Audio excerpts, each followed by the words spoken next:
Razzle dazzle. Good evening, everyone. This is Stone Gasman live from New York City. And tonight we are going to be doing the second of my two audio commentaries in tribute to director Ivan Reitman, who sadly passed away in February. We just did Ghostbusters, and now we are going to do Stripes, directed by Ivan Reitman and starring Bill Murray and Harold Ramis. And I want to welcome you all for coming out tonight for these two movies. Stripes is a movie that I saw many times, almost as many times as Ghostbusters while growing up. Although I think, to be perfectly honest, when I was in the military, I think they played Stripes a lot more simply because of the military aspect and everything. And this came out at a very interesting time in both because this was right after there were drug tests, urinalyses in the military. They had just started in 1980 because originally this movie was pitched, and I believe me, I'm not joking.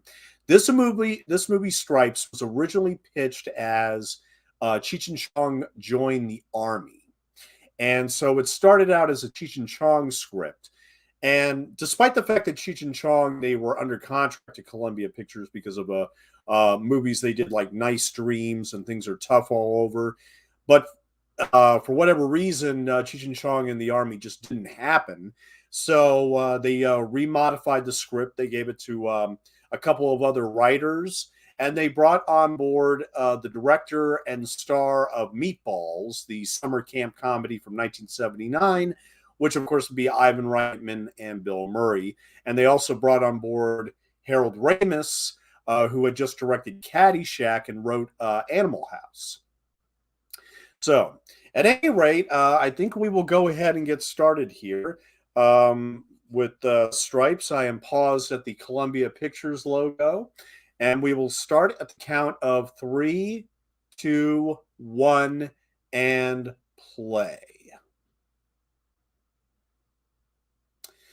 And so, yes, this is the Columbia Pictures logo for the 1981 movie Stripes. Now, I should emphasize also that this is the theatrical version of the movie that I'm watching. Even though I can watch the extended version, I mean, the extended version is not readily available streaming. So I want to give everybody the opportunity to watch the theatrical version with me of Stripes. Now, as you can see, it opens up with the Army commercial, where they recruited soldiers at the time. Back then, they still had the slogan "Be all you can be." Although I think it's funny because I remember watching a late night show one time where the comedian said, when the Gulf War happened, they said that the soldiers were going to submit all their sperm samples to be frozen for like future generations in case they were killed. And they had just changed the slogan from "Be all you can be" to "An army of one." And the comedian said, well, you know what? They should probably change it to "An army of one hand" now. Since they're all masturbating and freezing their sperm for future generations. But this, of course, is Bill Murray and his. I believe this was his fourth or fifth film. I know he played Hunter S. Thompson in the 1980 film Where the Buffalo Roam. And this was also before Tootsie, because he was also in Tootsie for Columbia the same year, or a year afterward. But Bill Murray's first role was actually an uncredited bit in the 1976 film Next Stop Greenwich Village. And then, of course, in 1979, he would do Meatballs and Tarzoon, Shame of the Jungle, Where the Buffalo Roam, Caddyshack, Loose Shoes in 1980, and Stripes in 1981. John Candy is Ox. Yes, John Candy is a personal favorite of mine. I'm so glad I'm watching. I mean, I'm just happy watching a movie with John Candy. I mean, always get happy with a John Candy movie.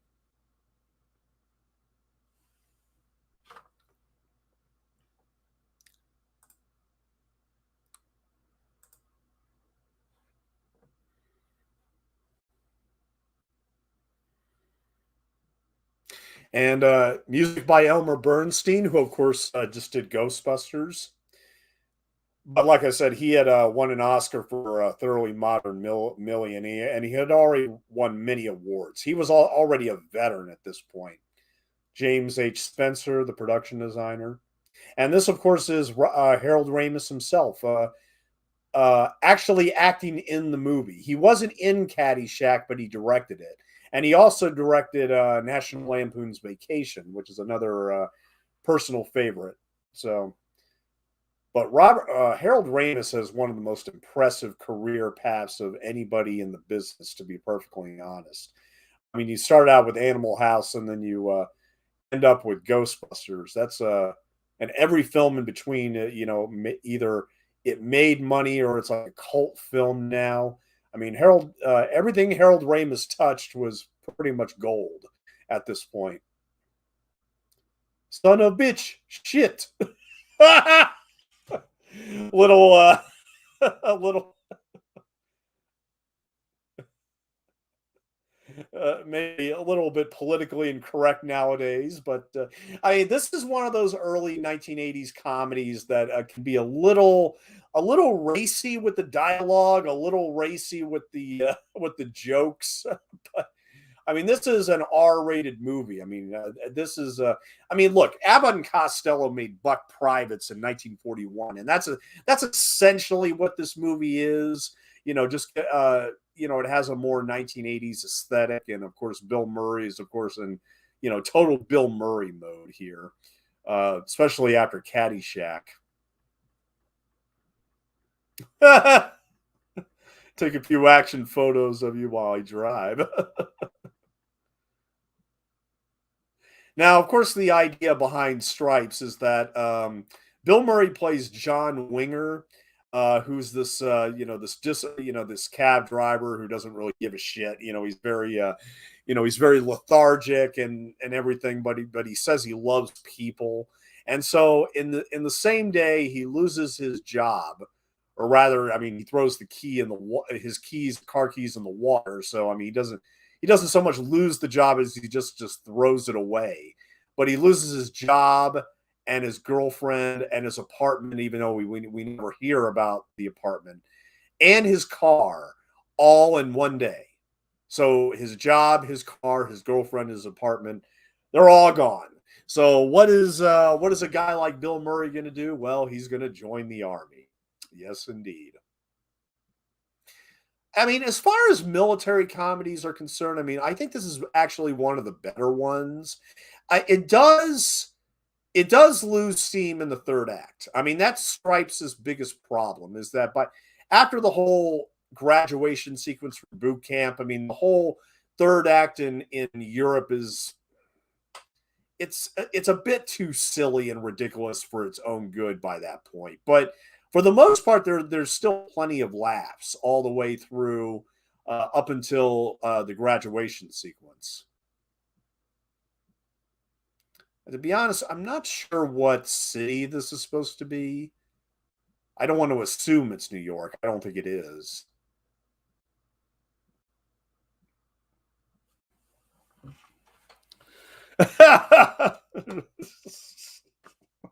Somebody told me that her name was Jill. Yeah, Harold Ramis is just irresistible. He's just irresistible in this movie.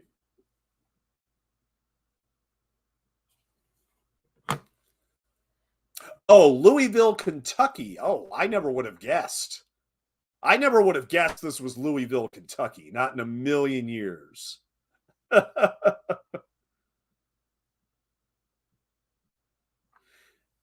So, okay, on his way to the premiere of Meatballs, Ivan Reitman conceived an idea for a film. Cheech and Chong joined the army.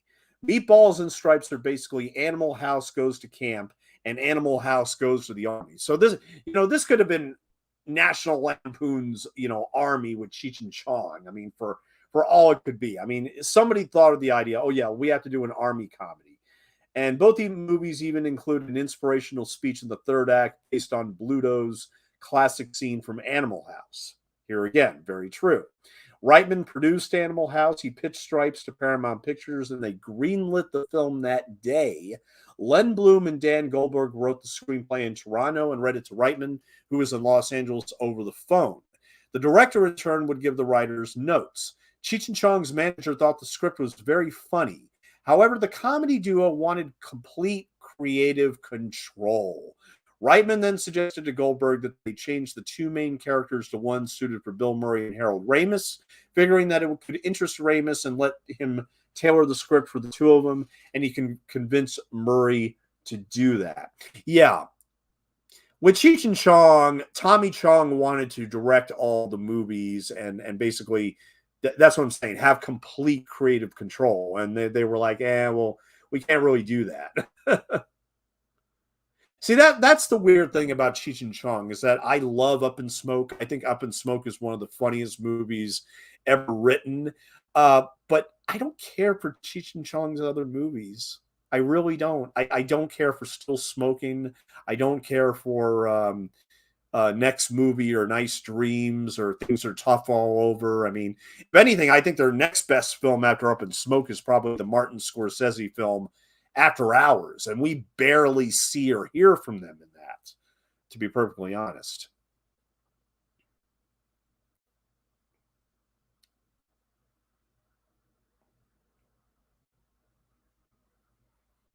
And for some reason, Columbia Pictures did not like Harold Ramis's audition, but Reitman told the studio that he was hiring the comedian anyway.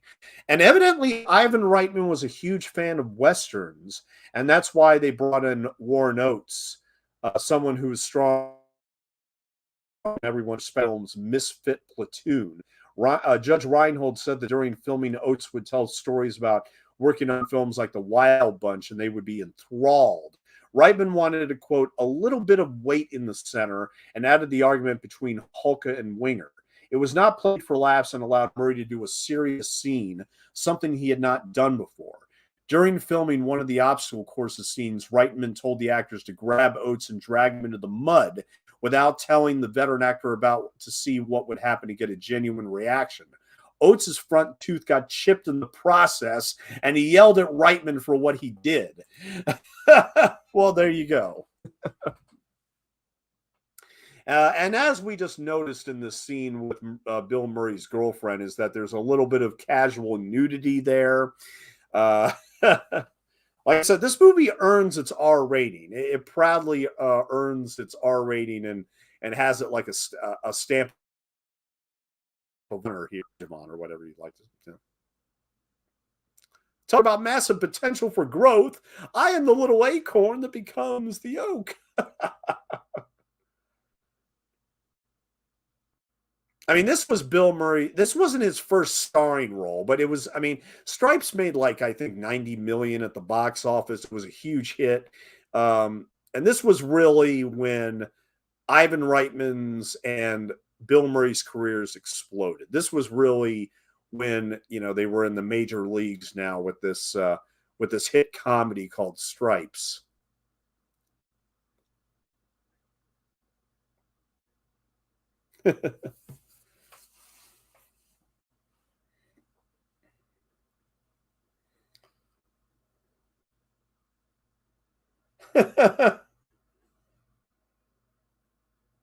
Nice shot, John.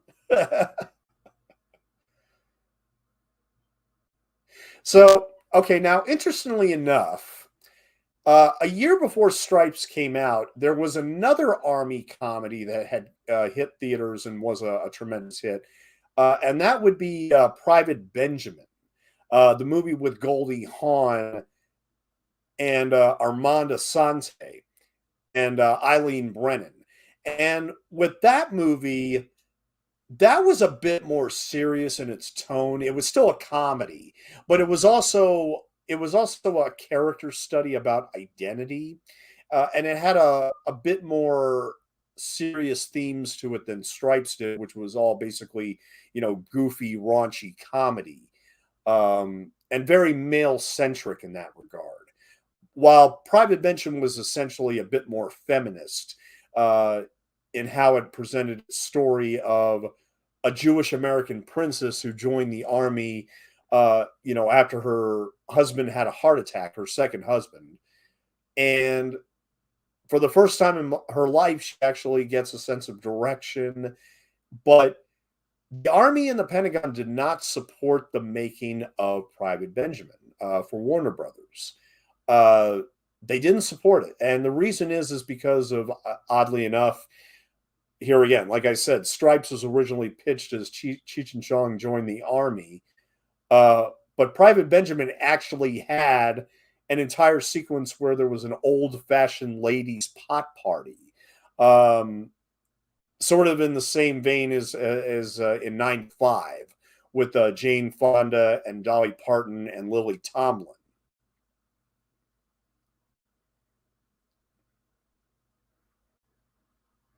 And so the Pentagon apparently did not approve of the pot smoking in Private Benjamin, and also because of the fact of the feminism, I think, where where Goldie Hawn is nearly raped on a plane when she's forced to skydive as a ranger or whatever. I mean, of course, her commander said that, well, I just did it to make you jump out of the plane. Well, that's still wrong. You can't do that. And it's weird because Private Benjamin and Stripes, they also share other things in common. I mean, PJ Souls, who we'll see here very soon as Bill Murray's girlfriend, she was in Private Benjamin. She was the antagonist, Wanda Winter, to Goldie Hawn's protagonist in Private Benjamin. But also, both third acts in both of these movies also take place in Europe, of all places. I mean, this was during the Cold War and everything, and yeah, I mean, Private Benjamin, we actually go to Germany, or excuse me, in Private Benjamin they go to France. It's in Stripes that they go to Germany and then Czechoslovakia. But in Private Benjamin, they actually go to France. And, and Eileen Brennan, gets Goldie Hawn kicked out of the army just because, she's dating a communist. Ooh. you know? Just don't get it on my shoes, okay? Yeah. I'm not saying that the army will be able to do for you what it did for me. All I'm saying is you'll get out of it exactly what you put into it. Yep, that is 100% true. Um, I don't like movies that lean in towards like recruitment propaganda. Top Gun, I think, is a perfect example of a movie being guilty of that. I mean, considering the fact that army enlistment in the military went up 600% after Top Gun, and there are other movies that don't try to lean in towards that propaganda in terms of just recruiting people for the military. And Stripes, even though it got the support of the Pentagon and ultimately the Army, even though there was full support, it doesn't necessarily feel like a recruitment film. I mean, the Army does take some shots in this movie. I mean, it makes things a little ridiculous, but at the same time, it's so funny that I mean that's the thing. I can imagine the Pentagon just laughing their ass off at this script and just being like, you know what, this is fine. This is fine. I mean, it doesn't embarrass the military in any specific way, and that's the thing. They're just trying to avoid embarrassment and ridicule at all costs when it comes to movies like this. But I think Private Benjamin and Stripes make a perfect double feature for all the reasons that I just listed. I think they make a perfect double feature. Even though I'm doing Ghostbusters, this with Ghostbusters tonight because they're both directed by Ivan Reitman. I mean, the truth is that Private Benjamin and Stripes make a much better double bill than Stripes and Ghostbusters. Now, see, this is part of the Cheech and Chong join the army idea because Judge Reinhold wants wants somebody else to hold his drugs as they like. No, no. I've been through Navy boot camp. I mean, they basically take everything from you. I mean, I mean, if you're gonna smuggle drugs into boot camp, you might as well have it up your asshole because there's no way in hell you're gonna get past taking drugs into boot camp. Although they somehow did it in Private Benjamin, but that of course was back before urinalyses became mandatory. This was before Reagan, started doing drug tests for the military. So in Private Benjamin, it actually makes sense that somebody would smuggle that in at the time. But nowadays, oh no. I mean, with drug tests nowadays, they would catch you in a heartbeat, and there's no way you'll be able to get any kind of drug uh, past the first day. I mean, it's not like you go to your locker and you just slip in there because during inspections and everything, oh, they will catch it. They will certainly catch it. And for the smell alone, I don't understand Judge Reinhold, thinking he can actually get away with this. Now, this of course is Sean Young, and we just saw PJ Souls earlier. Sean Young was in Blade Runner the year after this, and PJ Souls. I mean, I adore PJ Souls. I mean, Halloween, Carrie, Rock and Roll High School. She had a real streak of films here, and she was actually dating Dennis Quaid at this time. And supposedly, I never tried to look for him, but in the graduation sequence later in Stripes, apparently Dennis Quaid is in the crowd somewhere. Now, here's John Candy, the late, great John Candy. I mean, is there a movie on this flight? And here we get Elmer Bernstein's triumphant military score. Like I said, one of my favorite aspects of both Ghostbusters and Stripes is the Elmer Bernstein music, and this is, this is right up there. I adore this music score. Just to give everybody a timestamp real quick, we are approximately 20 minutes in. We are now approximately at the 20-minute mark of Ivan Reitman's Stripes as the blue motor coach comes in to bring in the new set of recruits, which will be under the training of Warren Oates as Sergeant Holka. Warren Oates was, of course, a major, major star after appearing in so many westerns at the time. And here we have John Larroquette as as Captain Stillman. This is just, the ridiculousness of actually saluting guys who are younger than you are just because they have college degrees. It's a joke. It's an absolute fucking joke. Okay, just saying. I hope this is the mess hall. How's it going, Eisenhower? I mean, that's the thing. For the first two acts of Stripes, there are genuine laughs. There are almost nothing but genuine laughs. Yeah, there's a little bit of questionable,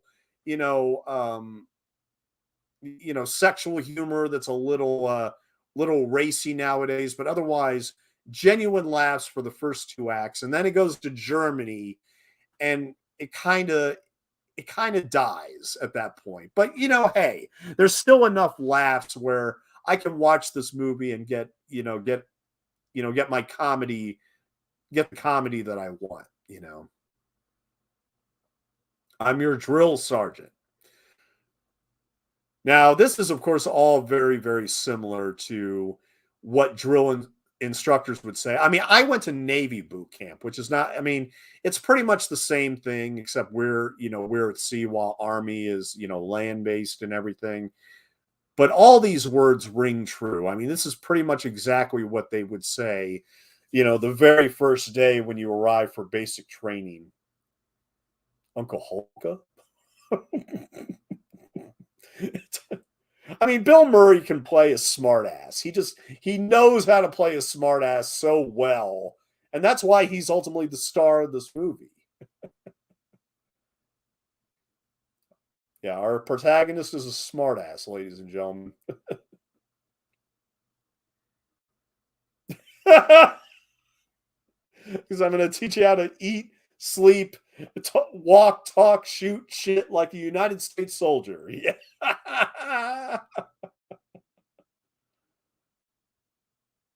Yes, sir.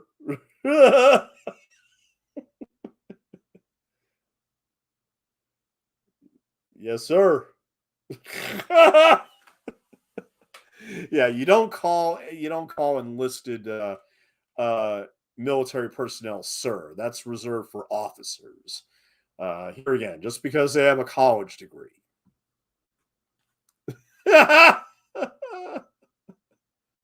You got a problem, boy? Of course, Bill Murray just wouldn't shut up. He just wouldn't shut the hell up. But Warren Oates, he was really ideal casting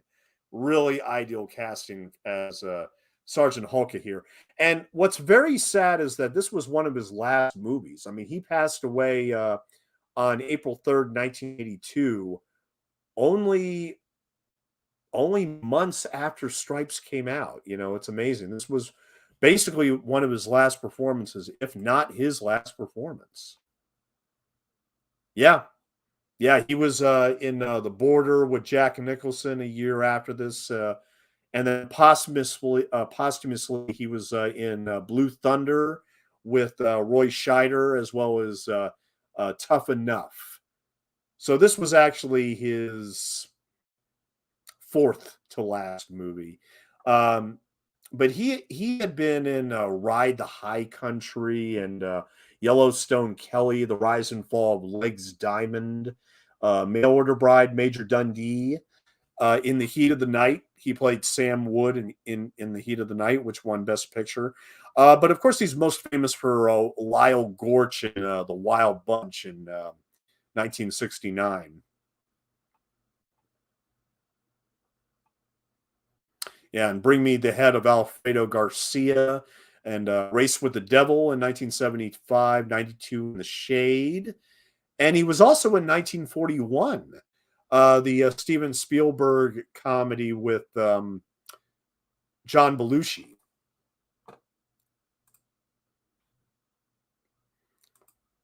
Here we have a Hari Krishna joke.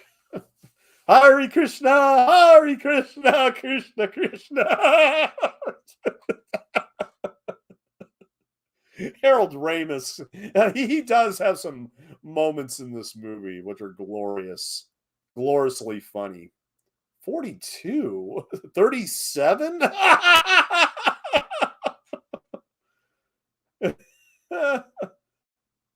got to live with 37?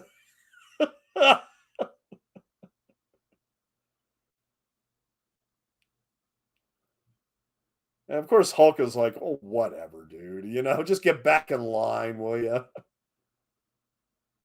Oh, boy, he's going to be trouble. He's going to be trouble. Warren Oates. Oh, just amazing. You got something in a low-rise bikini, mesh if possible. Now, they're giving out underwear. They did not give out underwear in boot camp. We had our own underwear. Um, I mean, as long as you weren't wearing like Bugs Bunny boxer shorts, you could pretty much just like wear any regular skivvies that you wanted to. But following alongside this roadway in a column of two. Yeah, that's all you do in boot camp. That's all you do in basic training is march. You just march up and down the damn street. You go to all the obstacle courses. You go. In my case, I mean, we had probably the one thing I was scared the most of in terms of Navy boot camp was going to the gas chamber. But I was kind of lucky because the gas chamber was closed at that time. Oh, Katrina, hey, how you doing tonight? Glad you can make it. Glad you can make it. Yeah, I'm going to do a timestamp here. We are 27 minutes and 30 seconds into Stripes with Bill Murray and Harold Ramis here. Yeah. Yeah, let me know, Katrina, if you've seen Stripes before, and anybody else that's in the chat. Yeah, let me know what you think of Stripes. Seriously. And there she was, just a walking down the street singing do a diddy diddy dum diddy do.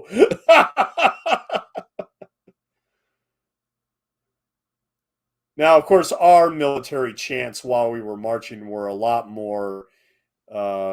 a lot more not as silly. Let's put it that way. But I also love in Hot Shots where they do the same thing, but instead they're singing the Brady Bunch theme. you know, here's the story of a man named Brady. But then you get Elmer Bernstein's like seriously patriotic music overcoming the jokes, and here again it's a legitimately patriotic theme. I really do think it is.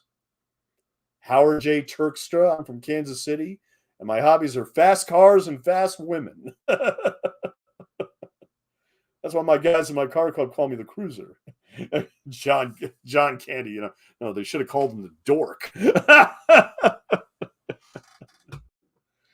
Now, this is actually one of the funniest jokes in the movie, but if you don't know that we actually had a draft in this country where you were essentially, if you were the right age, you would be recruited in the military against your will. But this was after Vietnam, and this was after they had gotten rid of the draft. And of course, at the time, he's like, there was no draft no more, son.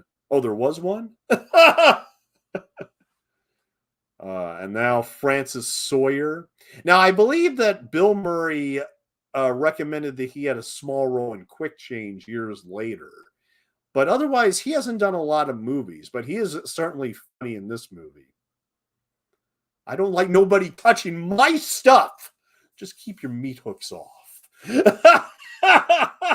just crazy. He's a lunatic. I don't like nobody touching me. Any of you homos touch me and I'll kill you. Like I said, a little bit racy, a little bit politically incorrect, but it's 1981. It can get away with this kind of stuff. One of these men may save your life one of these days, understand? And of course, Bill Murray's like, then again, maybe one of us won't.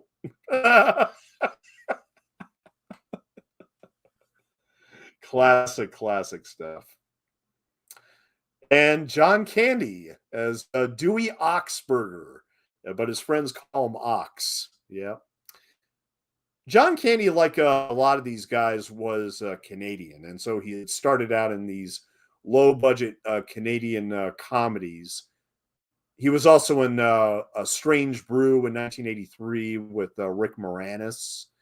And he had done other films like Spaceballs and oh yeah, he played Barf the Mog in Spaceballs. I really love him in that.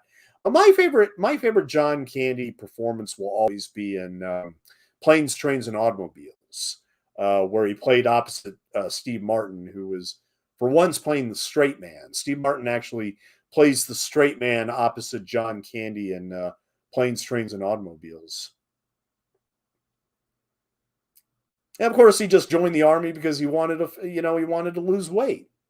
Oh yeah, makes perfect sense. Yeah, I'm going to come out of here a lean, mean fighting machine. I love this. I've always been kind of a pacifist. When I was a kid, my father told me never hit anyone in anger unless you're absolutely sure that you can get away with it. Harold Ramis. It's too funny in this movie, just too funny. But he actually gets serious in that moment. Yeah. If we ever get into combat, I'll be right next to you. Right next to you every step of the way. Chicks dig me because I rarely wear underwear, and when I do, it's usually something unusual. But now I know why I've always lost women to guys like you. Bill Murray just taking it over now.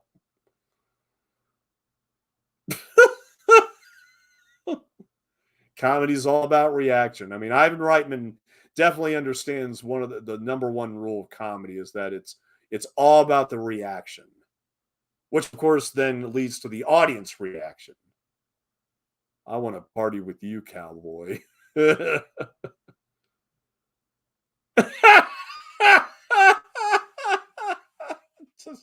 like, what the hell, man? Oh yeah, Bill Murray is going to be a great leader for the platoon. Oh yeah, the best leader you can ask for. Especially after Harold Ramis just kind of proved himself to be probably the ideal leader for the platoon instead of Bill Murray. I mean, just like in Ghostbusters, he's just, he's kind of in Ghostbusters, he did these, these fake surveys and everything just to meet college, female college students. Well, like in this movie, he just wants to get laid, man. I mean, he just wants to get laid. That's why in the poster, it says, they do the Uncle Sam thing is that I want you for U.S. Army with Bill Murray on the cover, and of course you have two women down in the corner of the poster looking up is like, oh, okay, yeah, we got it.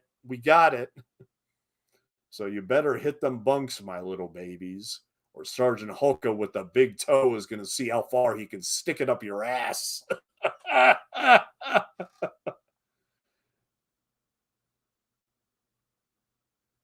I mean, would Stripes have been a bigger hit if it was rated PG? Probably. But, you got to understand that, there's not a lot of cursing in this movie, but man, I mean, from day one in the military, it's nothing but profanity. It's nothing but profanity. You hear nothing but profanity every goddamn day. Seriously. Um, and even though there's not a lot of language in this movie, it would be completely unrealistic if there was no language. So the R rating is appropriate, and it gets serious. I mean, like the mud wrestling. I mean, wait till we get to the mud wrestling sequence. But oh, I've seen it a couple times, but it's been ages. Yeah. They used to play Stripes on television a lot when I was growing up. It was definitely a staple. But that's interesting to note because for the television version, they would always tone down the vulgarity.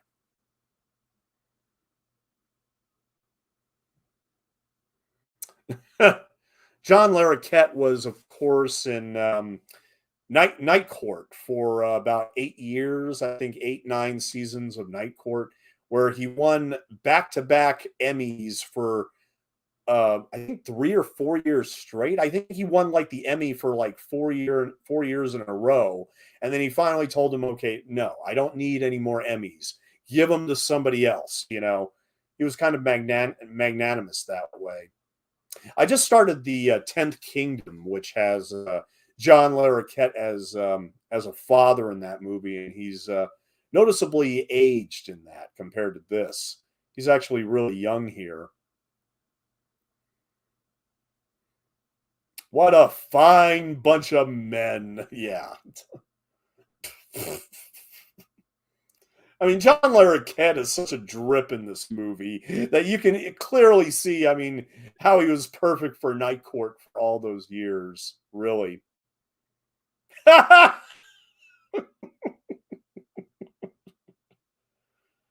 uh, and I mean, we've seen all this before. I mean, this is not the most original service comedy in the world. Okay. No question. There's not really anything original about this. We've seen this in other, like Abbott and Costello and Buck Privates. I mean, we've seen all this before, but with Elmer Bernstein's music and just these actors who are all just really talented at both acting and writing, it makes all the difference to me. I think to me. Excuse me a minute.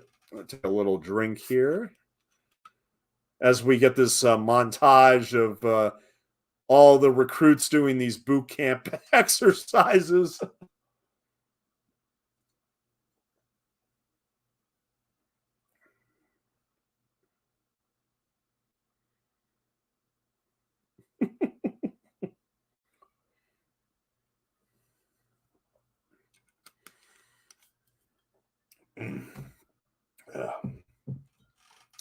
Yeah, like I said, War Notes, he only lived He only lived for another year after this movie. I mean, one of his last performances. John Candy, of course, died really, really young. Oh, that's funny. I mean, we just saw Warren Oates with a cigarette in his hand, and now Bill Murray is putting out a cigarette that he has in his mouth.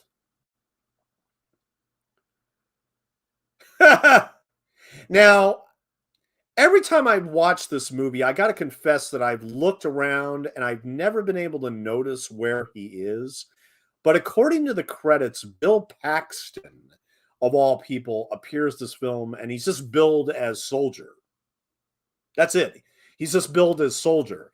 Now, it's interesting to note that a lot of times, if they're actually in the cast in the end credits, it's usually because they were billed and that they actually at least have one line of dialogue. But to be perfectly honest, in all the times I've seen Stripes, I've never been able to locate Bill Paxton. I mean, if anybody knows where Bill Paxton is, please let me know and give me a timestamp, because I've never been able to find him. I've never been able to find him.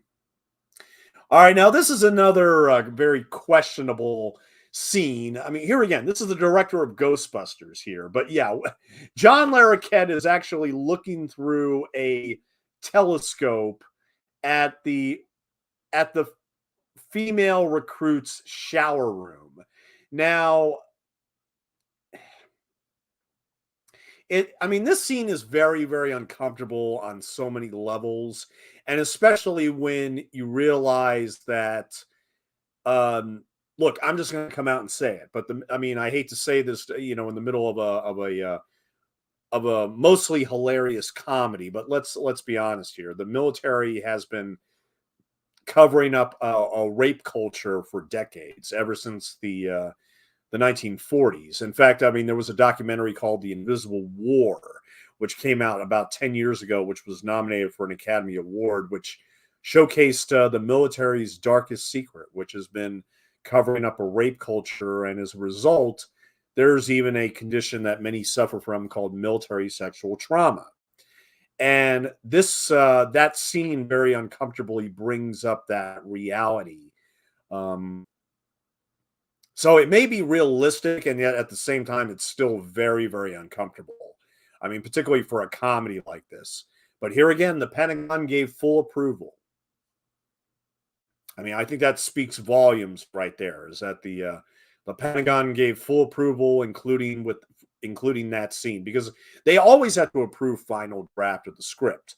I mean, they did that for Top Gun. They did that for any movie that involves the military. Any movie. Doesn't matter if it's a comedy or if it's an action film or drama. It doesn't matter that they insist on reviewing the script and giving final approval every single time. Now, this is so cruel right here. I mean, they're just tricking this guy while he's playing cards and takes all his money and everything. I mean, it's cruel, but it's still funny. I mean,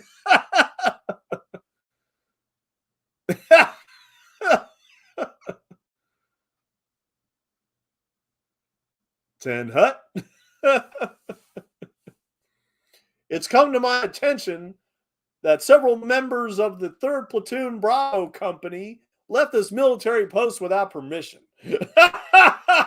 Okay, now this is all in the extended version of the movie, which is available on DVD and Blu-ray. They actually do take a plane down to a country in Central America, and they actually become drug runners. They actually take on board a bunch of I forget which drug it is. It might have been cocaine or it might have been marijuana, but here again, going back to Cheech and Chong joined the army. But I mean, they actually went down and got high and went down to Central America and went AWOL for a while. And that's, that it's cut out. So we don't know exactly what they did, but come on. I mean, I prefer the theatrical version over the extended cut. Not because of the fact that those scenes aren't necessarily funny, Although we do get a little bit of nudity later from PJ Souls, which if anybody's in love with her, that's always a pick. But I mean, I prefer the theatrical cut. I think the extended version is just way too long. I mean, it's very nearly a 2 hour long movie, and the theatrical cut is the same running time as Ghostbusters, and I don't think it overstays its welcome. Even though I think the third act is very, very flawed and not as funny as it could be. Now, this is a great moment between Warren Oates and Bill Murray as they go head to head here. I've been in this army 28 years. I believe it. I mean, Warren Oates, I mean, you completely buy him being a 28-year-old army veteran. You absolutely buy it. I mean, this role had to be played by a legitimately serious actor. Otherwise, comedy work like discipline and duty and honor and courage. And you ain't got none of that, son. But those words mean so much to a man who scrubs garbage cans.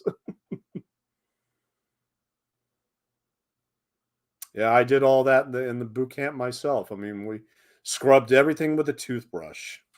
Yep. I'd like to take a big swing at you, Sarge. Now, I don't know what exactly he means by the stockade because, like I said, I was in the Navy and not the Army, but I don't imagine it's a place to be.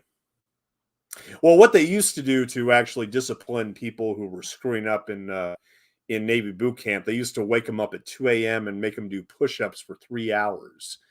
Yeah, that's pretty hardcore. Excuse me, that's pretty hardcore right there. Let me do a timestamp here again. We are at the approximately the 45-minute mark. We're at the 45-minute mark. We're approximately halfway through Stripes.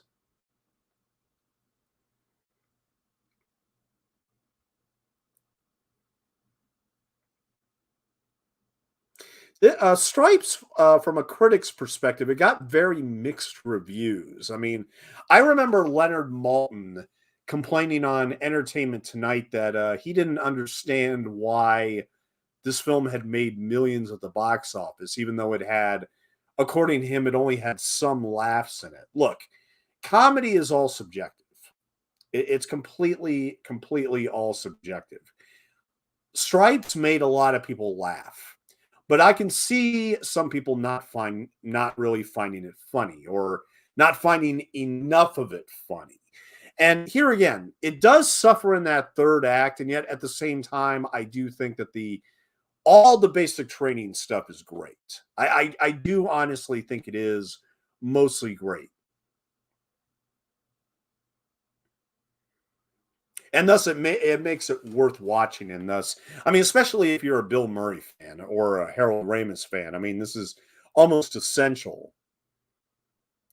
But at the same time, I guess as far as military comedies go, I think I do prefer the Hot Shots movies. And there might be a few more. I don't care for In the Army Now with Pauly Shore, to be perfectly honest. That's probably the last one I would watch. But well, one thing's for sure is there are more memorable Army comedies than there are Navy comedies. Yeah, yeah.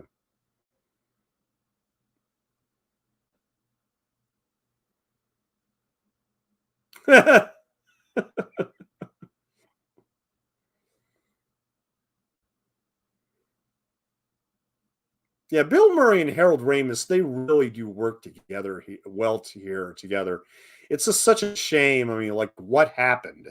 I mean, because they made Groundhog Day together and they just had a falling out. I mean, they just really had a falling out while they were making Groundhog Day, and they didn't really talk again up until just before Harold Ramis's death. I mean, they Bill Murray refused to speak to him.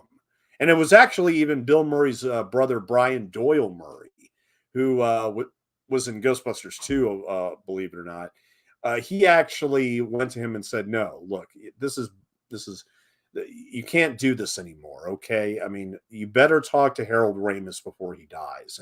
And apparently they did. They basically they buried the hatchet right before he passed away. But still, you know, why he had to wait forever to do that. Well, I mean, Bill Murray was just off doing his thing. I don't think it was because of the fact he hated Harold Ramis so much as just, he just wanted to do his own thing. And that's exactly what he did.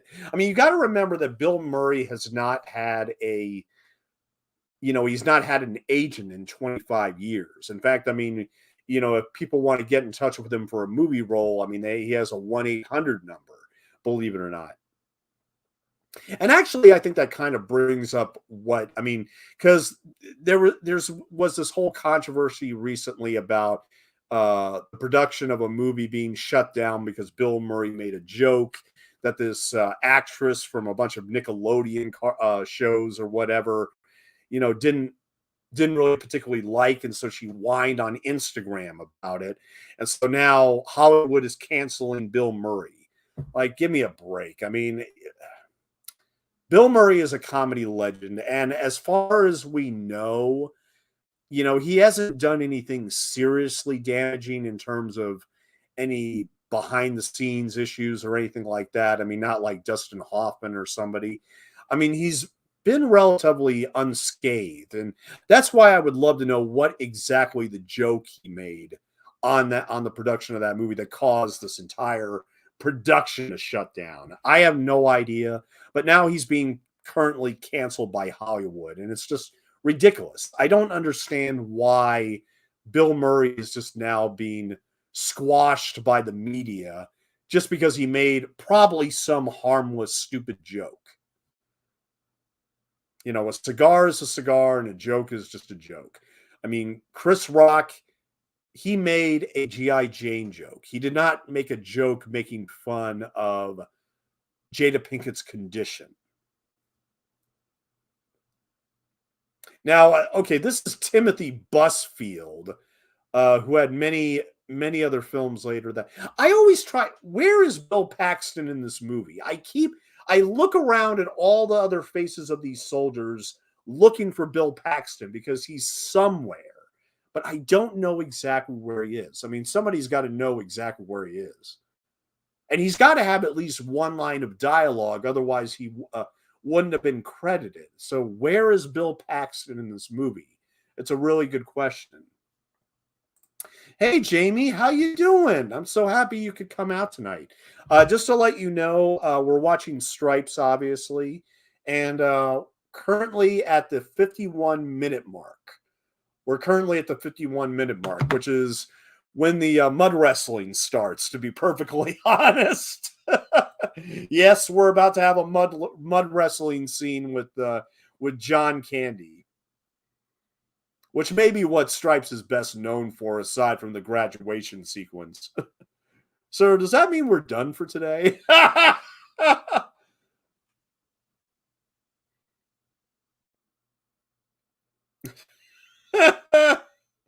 So this is right before graduation. So they're going out on town. Obviously, they got temporary Liberty cards and everything, and so they decide to go down to this club called the Pom Pom Club, I think.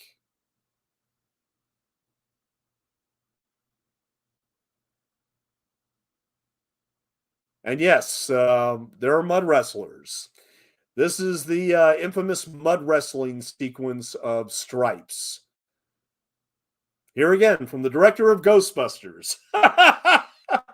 Like I said, this was still back during that slobs versus snobs mentality where, the comedy was a bit more edgy and more raunchy before Ghostbusters.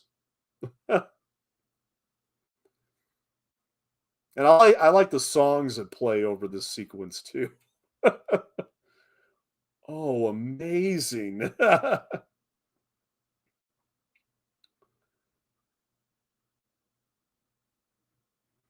Nice seats. Give me a kick, honey. Yeah, of course, John Candy is in total awe of these mud wrestlers.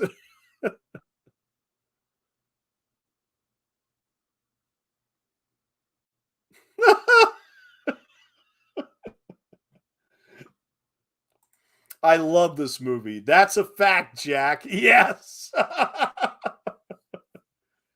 Like I said, we're right now in the mud wrestling sequence. It's just great. Well, what I particularly love about this sequence is that eventually John Candy is going to channel the great Curly Howard from the Three Stooges. I'll point it out when it comes to it. Believe me, Sam Raimi is not the only Three Stooges fan out there.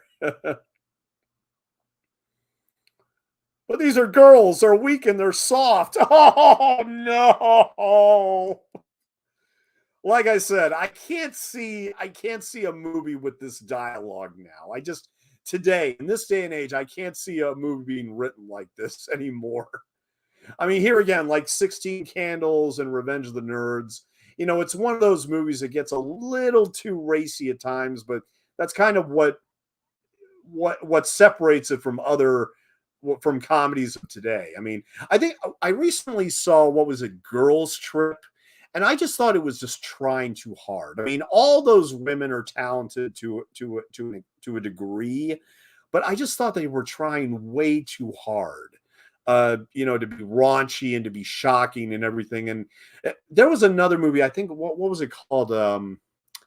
About the parents that want to stop the kids from blockers or something like that. Yeah, I mean, it just seems like some of these comedies just try just much too hard to shock people and to really be vulgar. And just this movie, just because of the fact this was 40 years ago and we don't hear dialogue like this before, it's shocking for another reason. That has to be one of the most iconic lines from a movie ever. Yeah, no question. No question.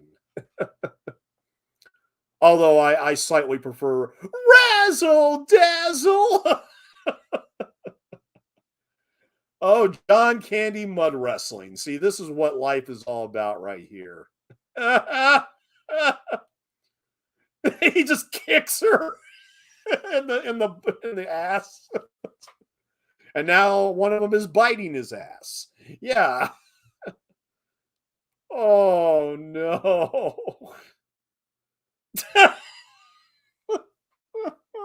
Oh. I didn't mean to hit you. My champ. Now stop it. And everybody's coming in to tackle him down. Everybody. Oh my god.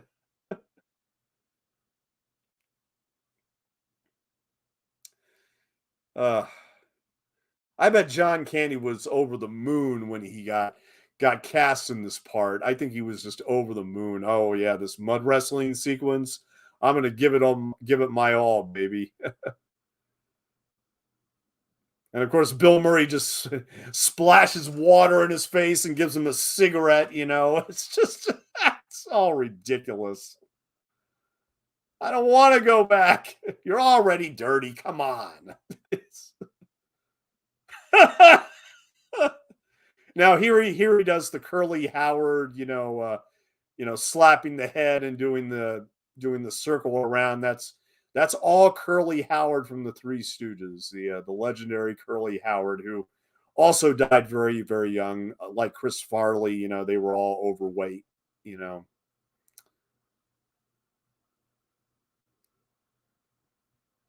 Tears all the bikinis off and just says, "Bravo, company."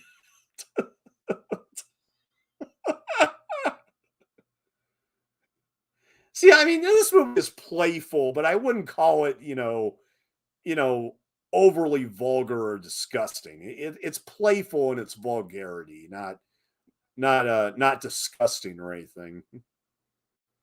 Although here again, I can see some people being put off by some of the dialogue, nowadays just because times have changed. I mean, seriously, can you watch Overboard now without thinking of Stockholm syndrome? I challenge you all on that one.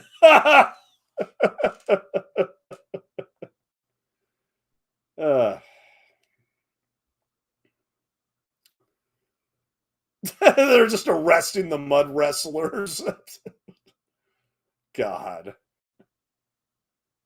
Now, I was very lucky enough to meet PJ Souls in person. I met her at a convention. I met her at the New Jersey Horror Con, I think two years ago. And I didn't get an autograph, but she told me that she basically, excuse me, that she basically wears the exact same uniform that she does in Private Benjamin. And in many ways, this could be the same character. It's not, but this could easily be the same character from Private Benjamin, where she's just she has her duty post now, and she's an MP.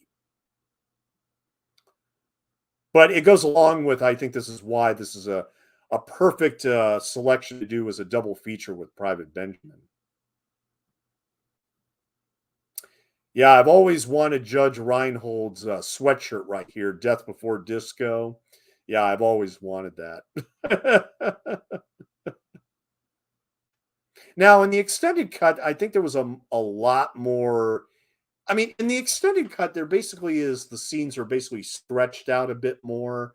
There's a lot more dialogue, and it's just longer, I think, for unnecessary reasons. I much prefer the theatrical cut.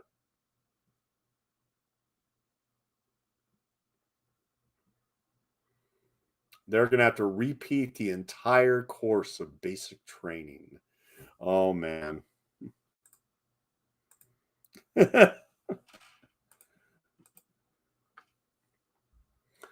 uh, but yeah, PJ Souls told me in person that she basically wore the exact same uniform that she did in Private Benjamin. And when I told her when I told her how much of a fan I was and that I watched this in Private Benjamin back to back, I mean, she was very, very happy about that. And what's interesting is that she appears naked in both movies. In Private Benjamin, she's caught sleeping with Craig T. Nelson from Poltergeist by Goldie Hawn and her company. And in this movie, in the extended cut, she actually gets very, very naked in the German hotel room with Bill Murray.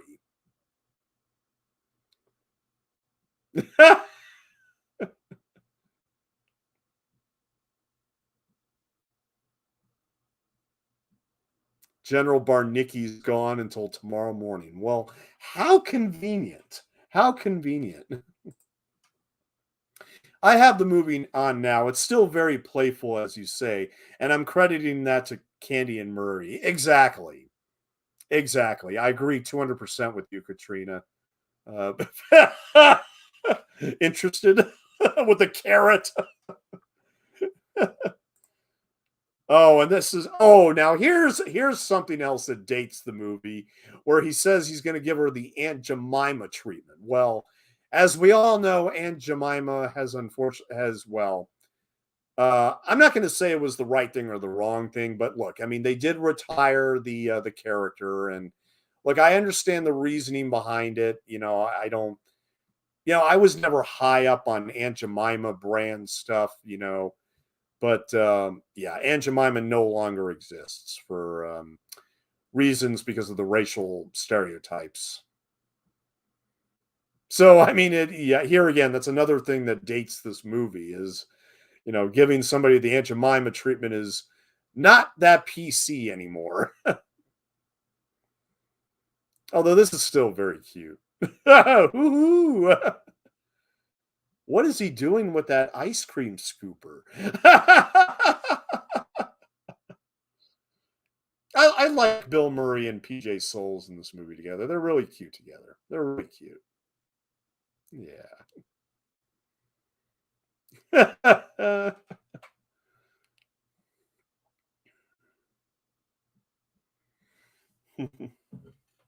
One second. Take another swig here. Mm.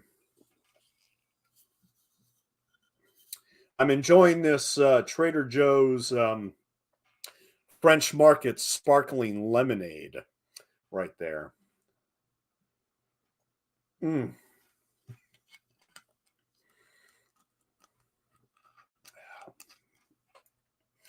Sadly, I never got to play this little game with anybody when I was in the military. The force fields, and you got to. I mean, this is all just charming flirtation, really. But good question. What is he doing with that ice cream scoop? Yeah, what is he doing with it?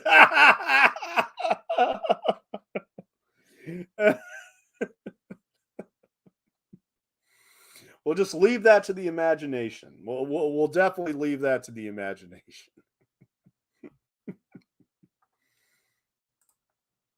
Good stuff. Yep, good stuff. You just broke my force field. Yeah, you win.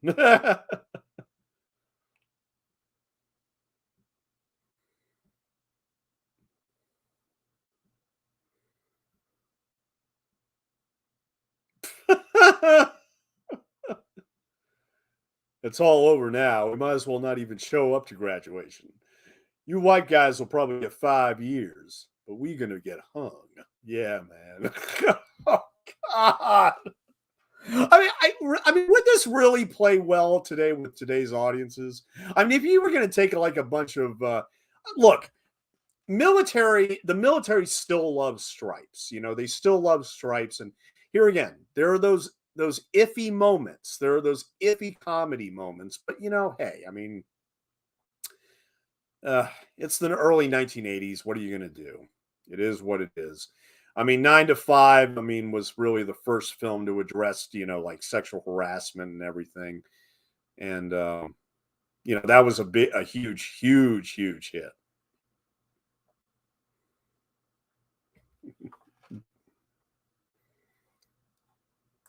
My comment was for the lemonade, not the not the ice cream scoop. Okay. Good stuff. Oh, it is most definitely good stuff. Yes, Katrina. Yes. Oh, that's good news.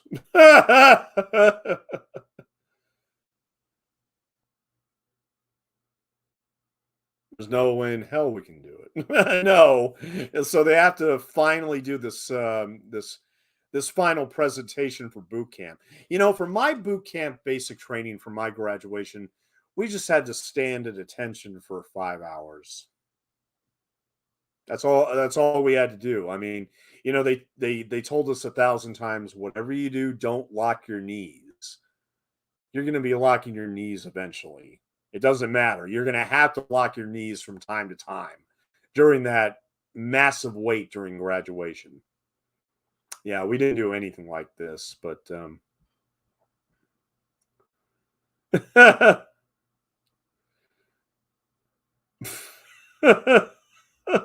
just little infighting among the platoon here. What the hell is the matter with you? Stupid. Ah. We're Americans with a capital A. You know what that means? That means that our forefathers were kicked out of every decent country in the world. Exactly. Exactly. We are the wretched refuse. Yeah, this is very similar to the speech that Bluto gave in National Lampoon's Animal House.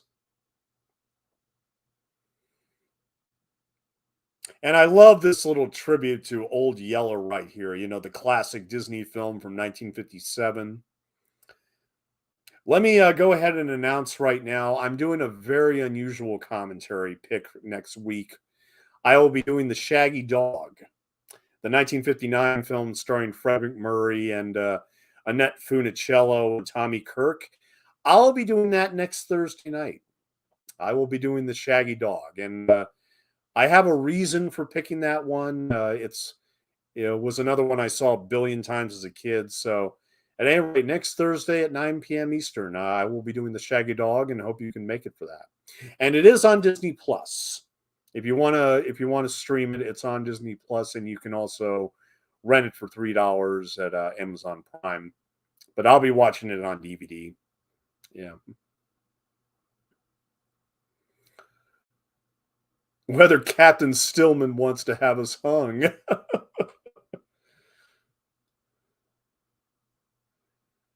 And this speech is inspirational for its own way. It's a comedy. Yes, it's silly, but it's inspirational in its own way. And like I said, combined with the Elmer Bernstein score, it just it actually has its own patriotic sense of patriotism. Let's put it that way. Fall in. And of course, he has to do it with his shirt unbuttoned. It just all the way into the graduation, his shirt's going to be unbuttoned for this. Okay, now, like I said, Dennis Quaid was dating PJ Souls at the time, and he's somewhere among the crowd in the stands. I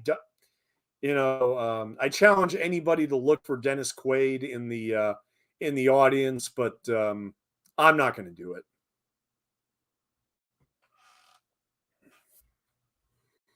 I mean, he's not sitting around PJ Souls and Sean Young, that's for sure.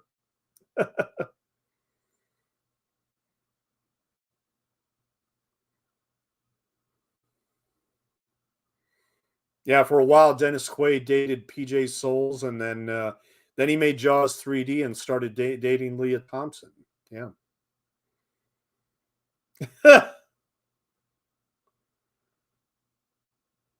Yeah, they all would be sleepy, like passed out like that. Nah, I don't really buy that, but graduation's at 2 o'clock. What time is it? Yeah, we still got an hour of sleep, no problem. Now, I mean, in real life, they would have been sent back to redo boot camp at this point. I mean, just because they're a minute late to graduation. But of course, hey, it's a comedy. We need to have some fun with it. But if this were actual Army basic training, they would be doing the entire course all over again, regardless.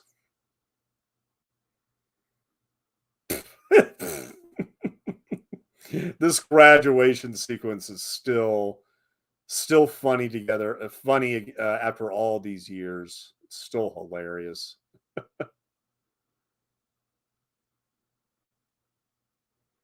Of course, John Larroquette and his facial expressions. Yeah, Larroquette is such an annoying officer in this movie.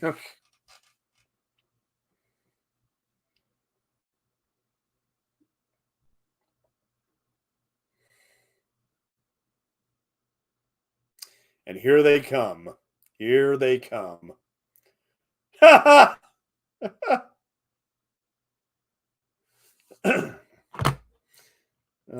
see. Thanks for retweeting my art, Stone. It meant a lot to me. First ever attempt at paying on cancel. Somebody wants to buy it. That's awesome. Oh, that's awesome, Jamie. Congratulations. Congratulations. That's wonderful.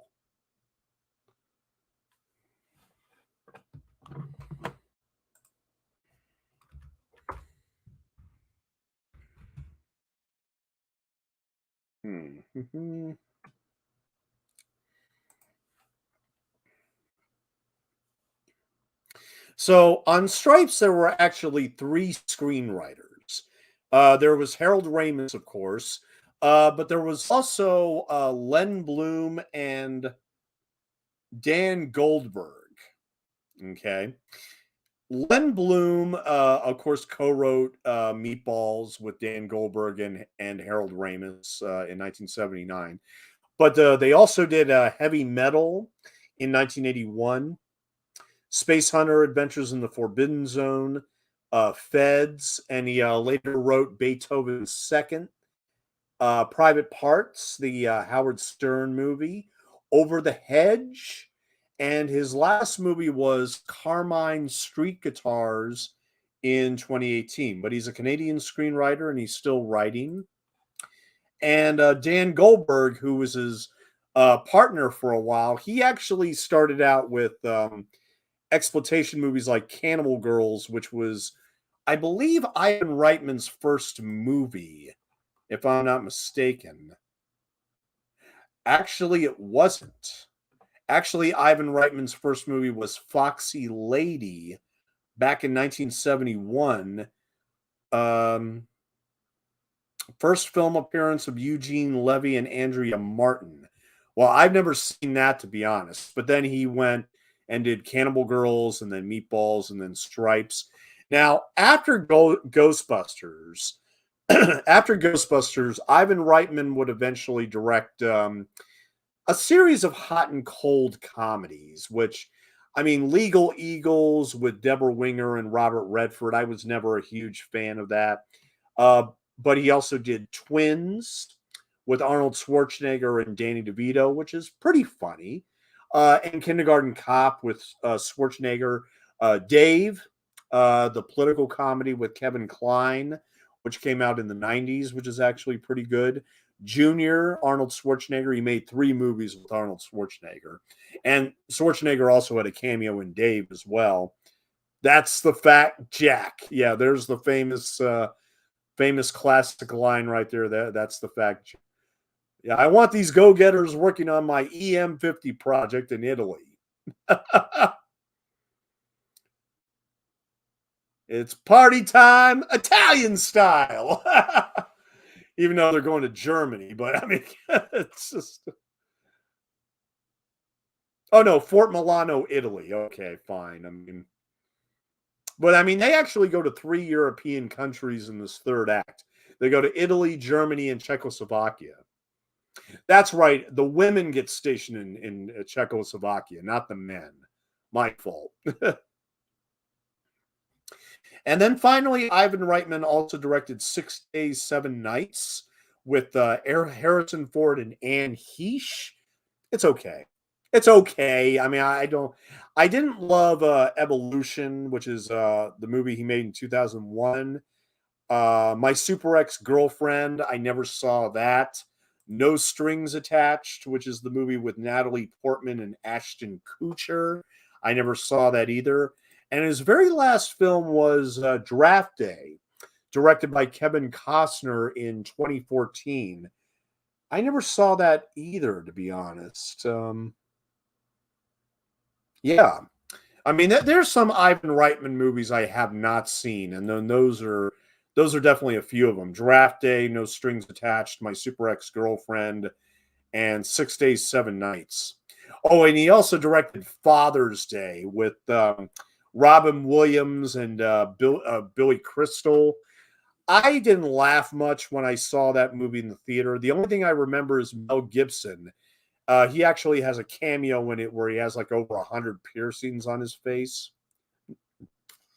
Excuse me, no joke. No joke. I'm going to bust your butts to make this the best damned outfit in the European Command. Yeah, yes, absolutely. Absolutely. I liked Evolution. The comedy is always a winner for me. You know what? Maybe I should just rewatch Evolution because I remember at the time thinking, this is not quite up to Ghostbusters. It's not quite up to Ghostbusters, but I didn't hate it. I mean, I wasn't like put off by Evolution. I just thought it was.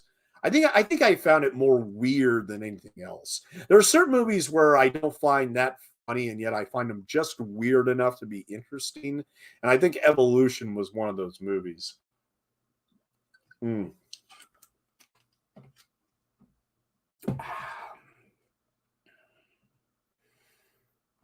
Excuse me, just 1 second here.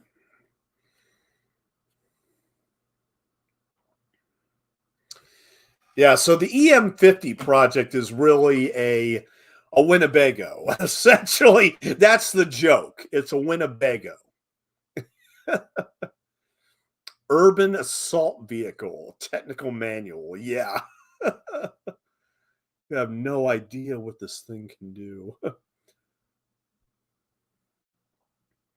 And of course, they just missed their GI lady friends, because they're up in Germany. Like I said, it is weird that this and Private Benjamin came out at the exact same time, and they both have third acts that are set in Europe. It's just really weird.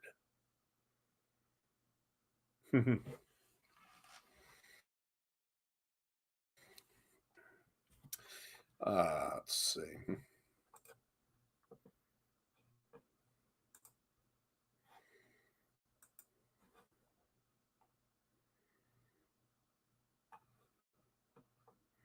One of the screenwriters of this, Dan Goldberg, he would later have a hand in all three Hangover movies, believe it or not.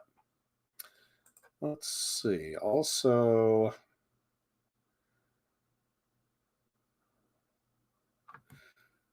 yeah, I was looking at the cast again. Bill Paxton is unnamed soldier.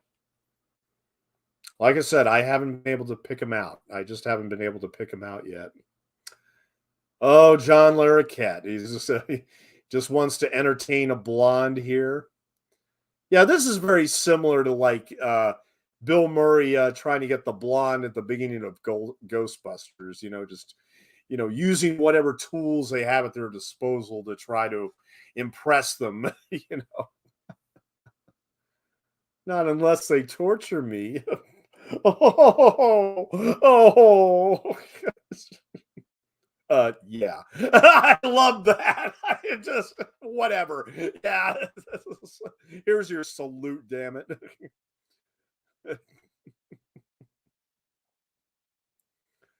Because obviously he wants to salute somebody else. I really think you're gonna like this. Yeah, check out my Winnebago urban assault vehicle, baby. I do love this freak out right here. Where the fuck's my truck? Where the fuck's my truck?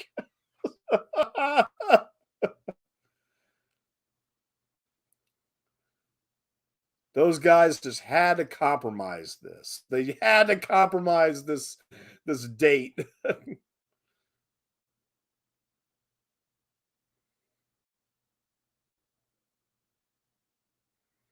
Let no one in there, not even the colonel. I mean, good stuff. Good stuff.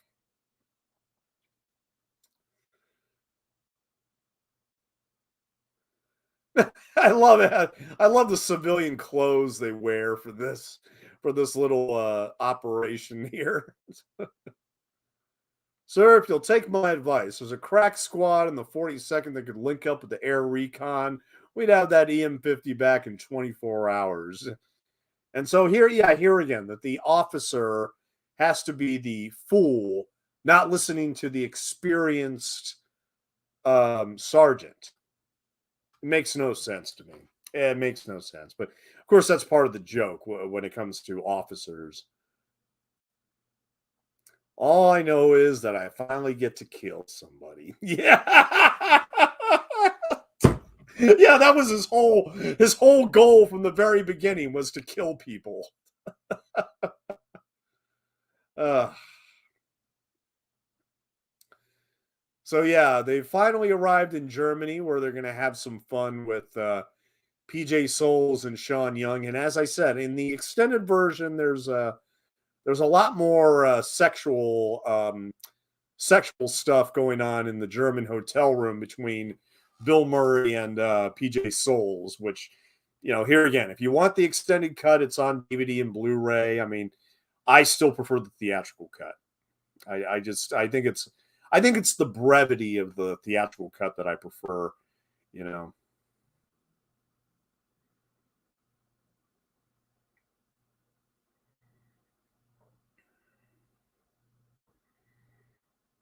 I think they call the Czechoslovakia. I think they call it the Czech Republic now, if I'm not mistaken. But this third act, it goes a little too long. It's a little bit of a stretch to get through this third act right here. But here we have Joe Flaherty, who was also in SCTV, and he had done movies like Happy Gilmore. He's the one that keeps on splashing the coffee in the guy's face, and here he is shooting the gun right now. He was also in 1941. He was in Used Cars, Johnny Dangerously, One Crazy Summer, Club Paradise, Inner Space, Who's Harry Crumb with John Candy, and so yeah, he's done a lot of stuff. Oh yeah, and my favorite one, he also plays the Western Union Man at the very end of Back to the Future Part 2. Yeah.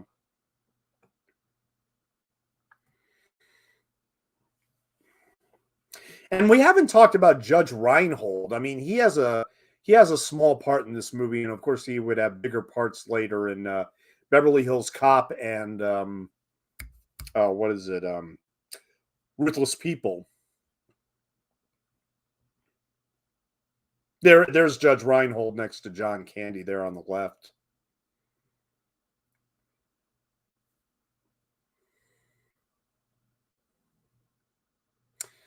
Yeah, they just have to give up so easily right here, don't they? All right, here you go. There you go. Just hand them off, boards. But you know, stupid jerks. Exactly. Stupid jerks. Yeah, no wonder John Larroquette gets that Arctic Command is because of his screw up right here.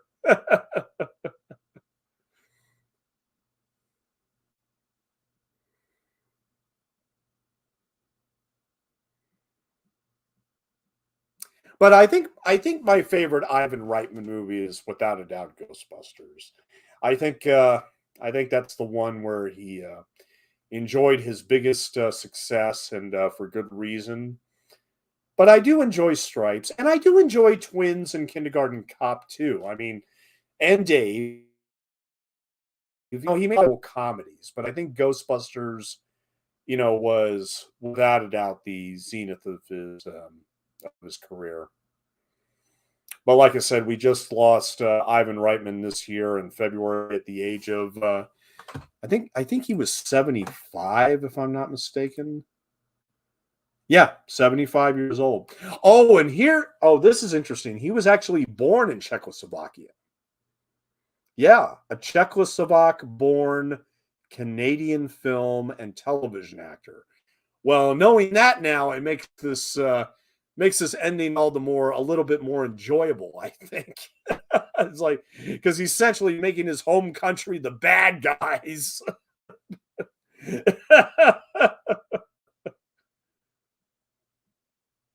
Mayday, Mayday.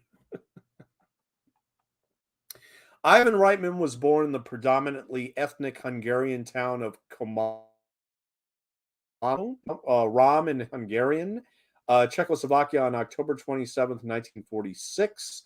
The son of Clara and Ladislav Reitman. Both of Reitman's parents were Jewish. His mother survived the Auschwitz concentration camp, and his father was an underground resistance fighter. His family arrived in Canada as refugees when Reitman was 4 years old. Reitman attended Oakwood Collegiate in Toronto and was a member of the Twin Tone Four singing group. He attended McMaster University, receiving a Bachelor of Music in 1969. At McMaster, he produced and directed many short films. And his first commercial film ventures were as producer of the two films for director David Cronenberg, of all people, here again, Canadians helping out other Canadians, Shivers and Rabid. So Ivan Reitman actually was a producer for both of those films. And then his big break came when he produced National Lampoon's Animal House in 1978, and he directed Meatballs in 1979. Yeah. Mm-hmm. He also produced the comedy I Love You Man, starring Paul Rudd and Jason Segel. I really enjoyed that. And in 2009, he produced the Academy Award nominated film Up in the Air, directed by his son, Jason Reitman. Yeah, his son, Jason Reitman, he appeared very briefly in the beginning of Ghostbusters 2 during the little birthday party and everything. And Jason Reitman, of course, would direct Thank You for Smoking, Juno, young adult, and he's become a very, very successful director in his own right.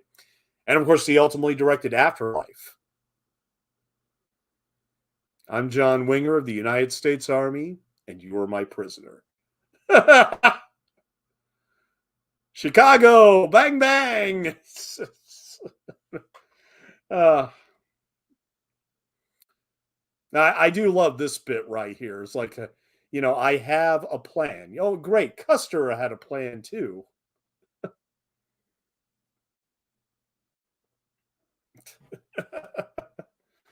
um, Originally, Reitman was supposed to direct a Wonder Woman movie.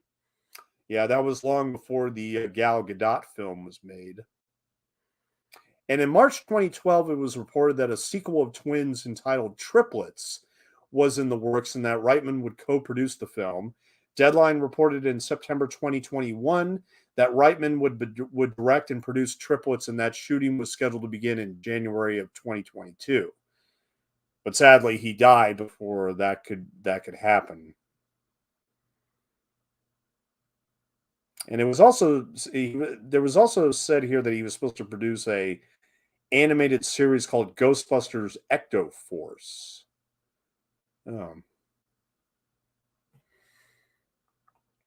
And Reitman died in his sleep at his home in Montecito, California on February 12th, 2022 at the age of 75. So rest in peace, Harold Ramis. And that's why I wanted to do this this double commentary tonight. For me, Katrina, yes. For me, the third act is a complete bust, but the first two acts are so funny that it almost makes you forget that it has that disconnect. I said that at the beginning of this commentary, so believe me, I am so with you, Katrina. I am so with you on that. There are enough laughs. There are more than enough laughs in the first two thirds or acts to compensate for this, this dead air of a third act. Really, it's so contrived and it's so silly and it's so, and everything. I mean, it just doesn't have much to offer until the end. And it's so unrealistic anyway. But, here again, I mean, by this time the movie's won you over, so it almost doesn't matter. But, it's almost like, okay, time to wrap this up, guys. Come on. It's time to wrap it up. I mean, the joke has kind of been stretched out as far as it could. They got 100 Barshikovs. Although I do like the line also was, you know what? I had the shit beaten out of me in Wisconsin. Forget it. I do kind of like that line. Give him that. Yeah, but this kind of drags. Oh man, this really does drag a bit. Uh, oh boy.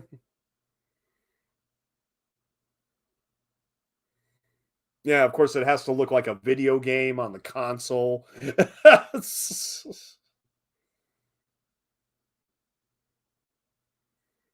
All right, just to do a timestamp real quick, we are at 1 hour and 31 minutes, about 1:31:30. So, got approximately 15 minutes left to go in Stripes.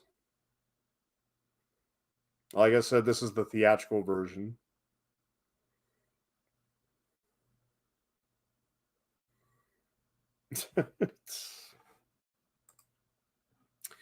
Silly, pretty silly. Let's see. In his Chicago Sun-Times review, Roger Ebert praised Stripes as, quote, an anarchic slob movie, a celebration of all that is irreverent, reckless, foolhardy, undisciplined, and occasionally scatological. It's a lot of fun. Janet Maslin of the New York Times called it a lazy but amiable comedy and praised Murray for achieving, quote, a sardonically exaggerated calm that can be very entertaining. Gary Arnold, in his review for the Washington Post, wrote, Stripes squanders at least an hour belaboring situations contradicted from the outset by Murray's personality. The premise and star remain out of whack until the rambling, diffuse screenplay finally struggles beyond basic training. There you go. Stripes will keep potential felons off streets for 2 hours. That's what Time Magazine wrote. Oh my God. Stripes will keep potential felons off the streets for 2 hours. Few people seem to be asking these days that movies do more. Wow. What the hell? Time Magazine said that of all people. I don't believe that, man. I don't believe that.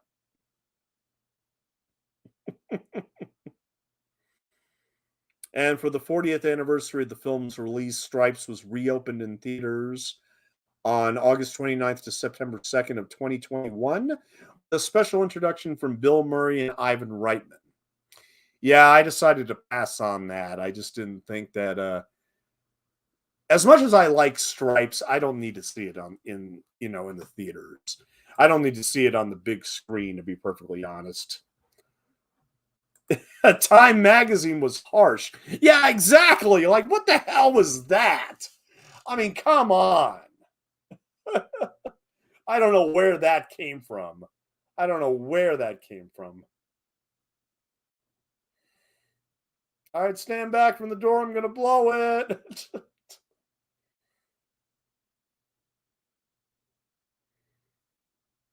Plastic explosives. Yeah.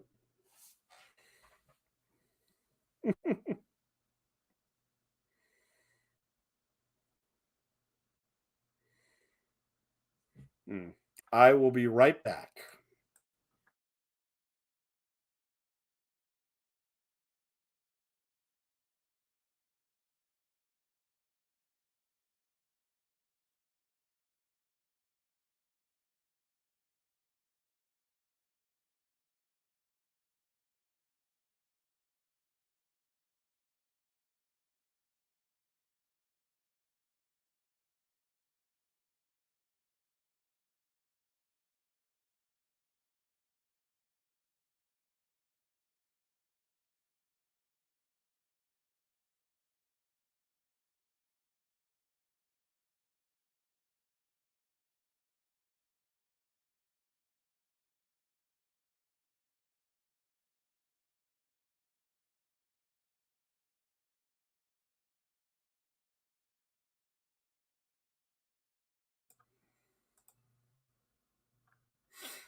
Yeah, I had to run to the bathroom. Excuse me. Sorry. Oh, man. So we got about 10 minutes left of Stripes here. Forgive me, after Ghostbusters in this movie, I'm kind of exhausted. Oh, man. And like I said, I don't know exactly what else there is to say about Stripes other than the fact that this third act really does suffer a bit. Oh no! Boom!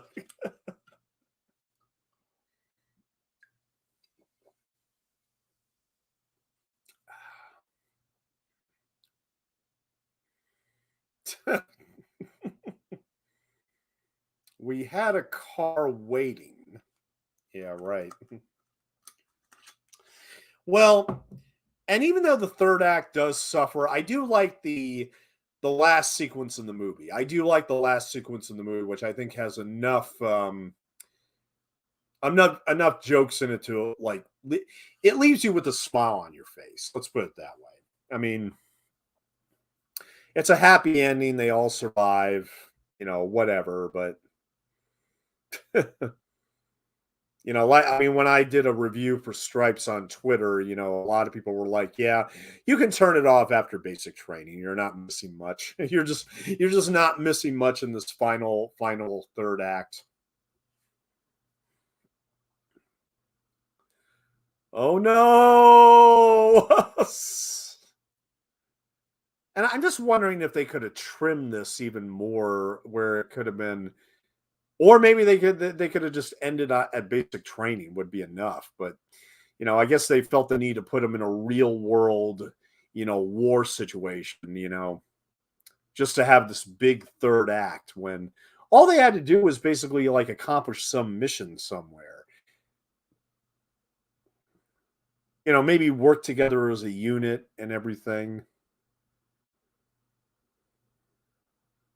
I mean, in Private Benjamin, at the very least, in Private Benjamin, it becomes, here again, it's a character study about identity. And with that movie, I mean, we come to realize that Goldie Hawn doesn't want to be controlled by men anymore. And that's why that ending is so perfect for that. A lot of people think that Private Benjamin slows down in the third act too, when in reality, to me, it makes perfect sense. You know, the military was just a catalyst for her. It gave her a direction to go instead of just marrying somebody else. And that was the message of Private Benjamin. I mean, this okay. I mean, they get medals for what?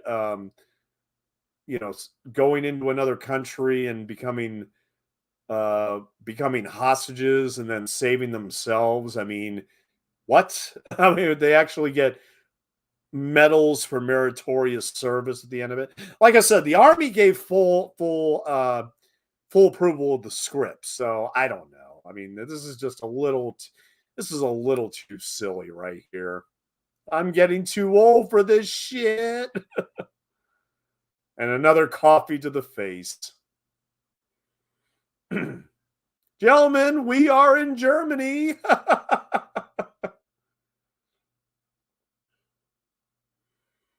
And then of course this dumb final line by by Joe Flaherty right here. Or actually, I think it's the other guy that says it. Yeah. Well, such a truck would pick up for picking up girls in Minsk. Uh, not now, not nowadays. No, that's not a vehicle to pick up girls with. I don't think. Local boys repel Yankee horde. Yeah, whatever. It's just- and back home, yay! Yes.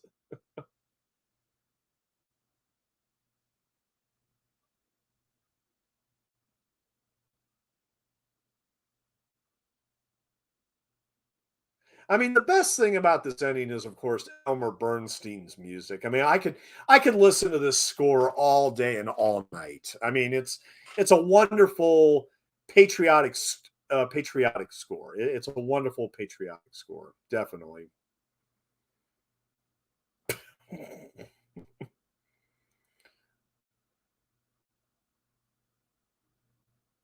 And they're all giving these little media profiles. Army hero retires, announces Hulkaburger franchise. Okay, okay, you can give them that.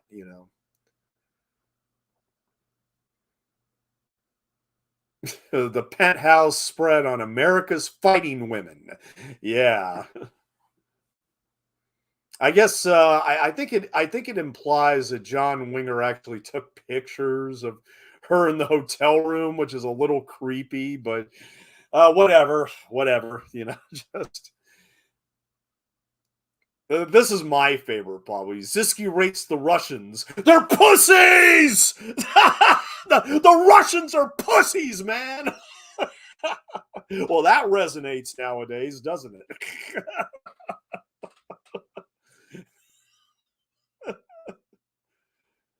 And of course, he has to come out with a martini in one hand and his sunglasses in the other. Oh, I called, I wrote, I didn't think you'd come. Oh my God. We just want to get back to our hotel rooms and have some really serious sex. Absolutely. Absolutely. All right, now here's another creepy joke. I'm sorry. This is too creepy. This is too creepy even for this movie. It's too creepy. I'm not even gonna describe what it shows, but it's too creepy.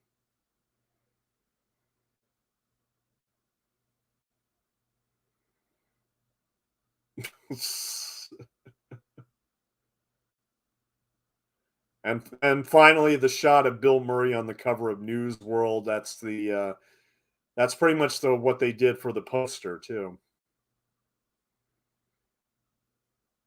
But there's one more left. Yes, there's definitely one more left. Yeah. I love Private Benjamin. Been forever since I saw it. Yeah, I adore Private Benjamin. It's my hands down my favorite Goldie Hawn movie. Hands down. Arctic Command welcomes new CO. Yeah. And the face, says it all right there from Larroquette. Just says it all right there. Forward march. Left, left, left, right, left. Yes. And of course, what a perfect way to actually close out the movie and bringing the end credits on, but to go back to there she was just a walking down the street singing do a diddy diddy dum diddy do. So here we have our cast. Yeah, Bill Murray, Harold Ramis, Warren Oates, PJ Souls, Sean Young, John Candy, John Larroquette, and Elmo, played by Judge Reinhold. Joe Flaherty as Joseph P. Flaherty as a border guard. Yep. Timothy Busfield as the soldier with the mortar.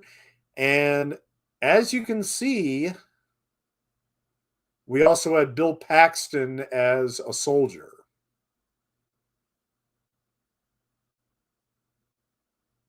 See, he's just listed as soldier.